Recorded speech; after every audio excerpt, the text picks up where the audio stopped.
Béchalach. Lorsque les enfants d'Israël quittèrent l'Égypte pour se rendre au mont Sinaï, afin de recevoir la Torah, ils durent affronter deux guerres en chemin, la guerre contre Pharaon et la guerre contre Amalek. Concernant la guerre contre Pharaon, l'Éternel ordonna: l'Éternel combattra pour vous et vous gardez le silence. En revanche, concernant la guerre contre Amalek, l'Éternel ordonna: sors et combat Amalek. Quelle est la différence entre ces deux guerres? Pourquoi dans l'une, l'Éternel combat, il pour les enfants d'Israël, alors que dans l'autre, il leur ordonne de sortir au combat? Pharaon ne gênait pas les enfants d'Israël sur leur chemin vers le mont Sinaï. Ils se tenaient entre eux et tous les biens du pays d'Égypte. À l'opposé, Amalek bloquait le passage des enfants d'Israël vers le mont Sinaï. Amalek ne leur permettait pas de recevoir la Torah.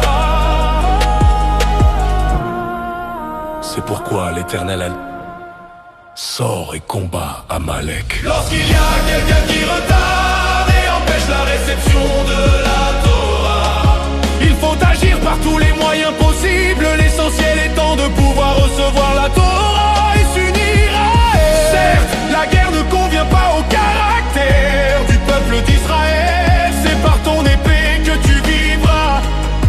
Convient aux nations, pas aux Juifs. Cependant, lorsque sur le chemin du peuple d'Israël vers le don de la Torah se présente une guerre, on ne fait pas de calcul et on ne mêle pas de considération. On combat, c'est tout.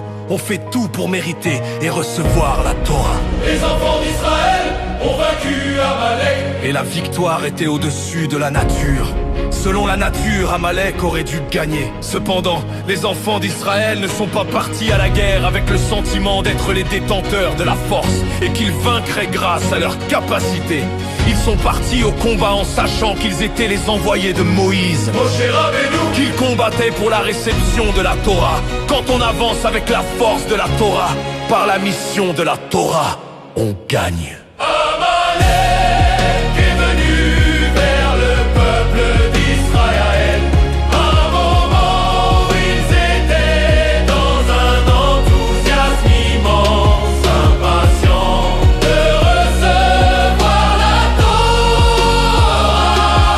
Amalek est venu refroidir cet enthousiasme, refroidir l'ardeur d'Israël pour la Torah. Qui t'a rencontré en chemin, il a refroidi le peuple d'Israël. C'est un commandement pour nous de nous souvenir d'Amalek chaque jour. L'Amalek spirituel et tout ce qui vient refroidir notre enthousiasme dans le service de Dieu. De la guerre contre Amalek, nous apprenons comment combattre l'Amalek spirituel.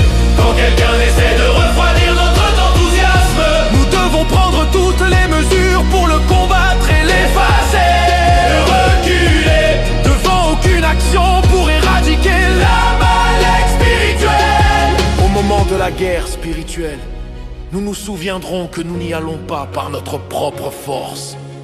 Ce n'est pas par notre mérite que nous réussirons et vaincrons, mais par le mérite de Moïse. Nous combattons pour la mission de la Torah.